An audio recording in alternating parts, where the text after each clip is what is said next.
After we published it, the United Nations came out with a monograph showing how glyphosate causes cancer. They gave it the second highest rating for cancer, which means they call it probably causes cancer in humans. And that's based on there's limited evidence of causing cancer in humans. The main one they have evidence of is non-Hodgkin's lymphoma, and that's what all the court cases are about. What they did say is there's sufficient evidence that it causes cancer in animals. So if it causes cancer in animals, humans are an animal, causes cancer in humans. They were conservative and they gave it the second highest. There's only a few things. There's about 100 chemicals that they've given the class 1 definitely causes cancer. There they have a lot of evidence of cancer in humans. So, I suppose what I want to say there is that, I'm just giving an example of glyphosate as causing cancer. And particularly, we're going to find that it's going to be a big issue in children, and why we need, because they're the most vulnerable to getting cancer. And it's not just non-Hodgkin's lymphoma. I wanted to show the thyroid cancer there. There are other cancers that it causes. The other real issue I want to end on is how, getting back to how glyphosate damages development of the nerves, of the nervous system. And for that reason alone, it should be banned, not just because it causes cancer. But there are a lot of other pesticides that do exactly the same in the smallest amounts, and they damage the development of the nerves in the brain.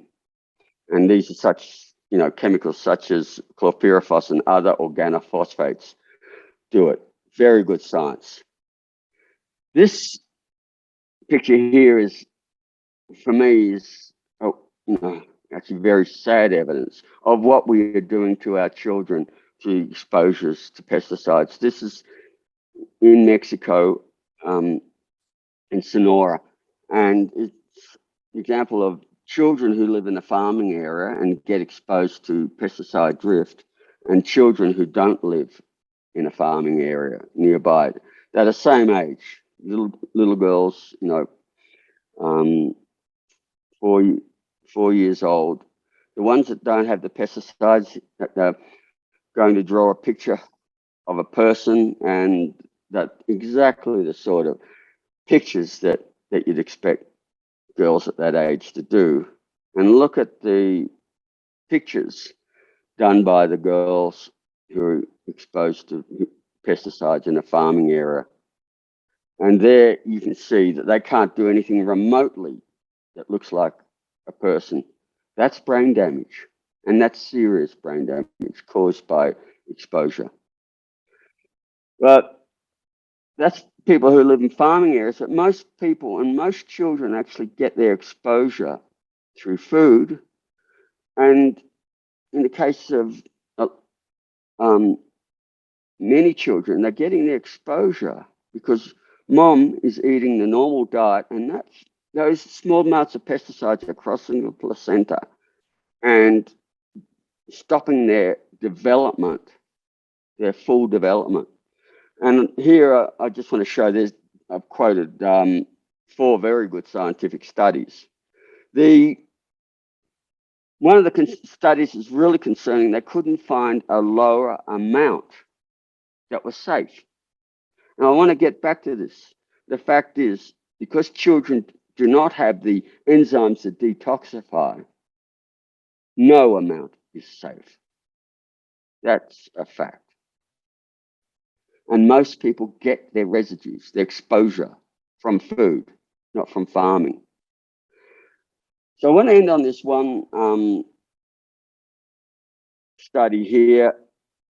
I'm not going to read it all out. I just quoted it to show it's a good scientific one. But the bottom paragraph, we found significant abnormalities in the morphology measures of the cerebral surface.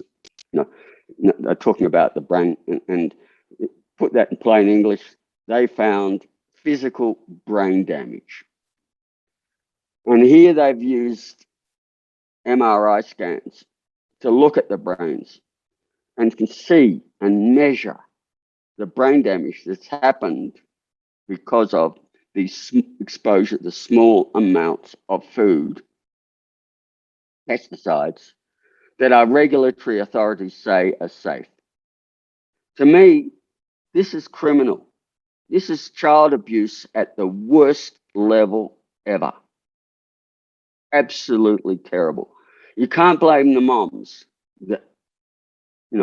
Mums and pops. They're told it's safe. They're just buying what's for sale in the shops. They believe what they're told.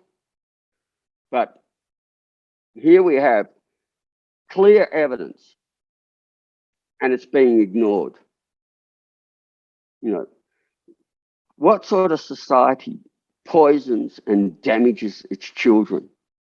It just stuns me that the authorities who are allowing this should be in jail for the worst type of child abuse. And the other thing I just want to say is that, we can't wait for the authorities to fix it up. They won't. They're captured by the pesticide industry. We have to take control of our own lives. And there is good news. And the good news is, and we have multiple scientific studies showing that eating organic food will significantly lower the risks. In fact, we have really good data showing that, when you test the urine of children, when they're eating a conventional diet, there's pesticide residues. Within days, it disappears. We can make an incredible difference. And for me, people say, oh, organic food's more expensive. How expensive is this? There's no price that can ever justify this. Conventional food is just too expensive because you're condemning children to a lifetime of ill health. This organic food is the best value and the best investment. And I just want to say to anyone here who are parents, who want to be parents, start eating organic now and give your children the future they deserve, the best future you can do for them. That is what our role is as grandparents and parents, is to make sure that our children have a future.